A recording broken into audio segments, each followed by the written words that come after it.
আমরা সবাই জানি সানস্ক্রিন ত্বক রক্ষার জন্য কতটা জরুরি, কিন্তু সবসময় তো বাজারে সানস্ক্রিন ব্যবহার করা সম্ভব হয় না।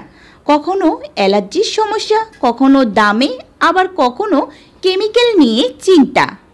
তাই আজকে শেয়ার করছি 5টি প্রাকৃতিক উপাদান যেগুলো সূর্যের ক্ষতিকর রশ্মি থেকে ত্বককে সুরক্ষা দিতে পারে একদম প্রাকৃতিক উপায়।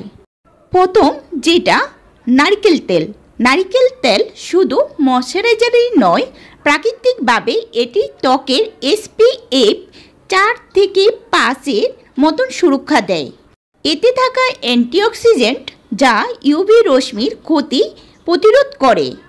তবে এটি সম্পূর্ণ সানস্ক্রিনের বিকল্প নয়, বরং হালকা সান প্রোটেকশনের জন্য ভালো, বিশেষ করে ঘরে থাকার সময়। 2 নম্বরে শিয়া বাটা। শিয়া বাটা প্রাকৃতিকভাবে SPF 3 থেকে 6 পর্যন্ত সুরক্ষা দিতে পারে। এটি খুবই পুষ্টিকর, ত্বককে রাখে মসৃণ, হাইড্রেটেড এবং সূর্যের হালকা ক্ষতি থেকে বাঁচায়। শুষ্ক এবং সংবেদনশীল ত্বকের জন্য এটি একটি দারুণ বিকল্প। 3 নম্বরে জিঙ্ক অক্সাইড। এই উপাদানটি প্রায় সব মিনারেল সানস্ক্রিনের মূল উপাদান। আপনি ঘরেই তৈরি করতে পারেন ড্রাই সানস্ক্রিন নারকেল তেল, শিয়া বাটা আর জিঙ্ক অক্সাইড মিশিয়ে। 4 নম্বরে তিলের তেল। আপনি কি জানেন তিলের তেল প্রায় 30% ইউভি রশ্মি ব্লক করতে পারে?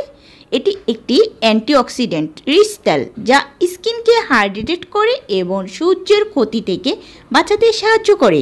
5 নম্বরে অ্যালোভেরা জেল। অ্যালোভেরা জেল সরাসরি সূর্যের রশ্মি আটকাতে না পারলেও এটি ত্বককে ঠান্ডা করে এবং হালকা প্রোটেকশন দেয়। রোদে পুড়ে গেলে এটি দারুণ রিলিফ করে এবং ত্বকের ক্ষতি দ্রুত সারাতে সাহায্য করে। এগুলো সবই হালকা থেকে মাঝারি সান প্রোটেকশন দেয়, কিন্তু দুপুরের কড়া রোদ বা ঘন্টাখানেক বাইরে থাকলে অবশ্যই SPF 30 মেডিকেল গ্রেড সানস্ক্রিন ব্যবহার করা উচিত।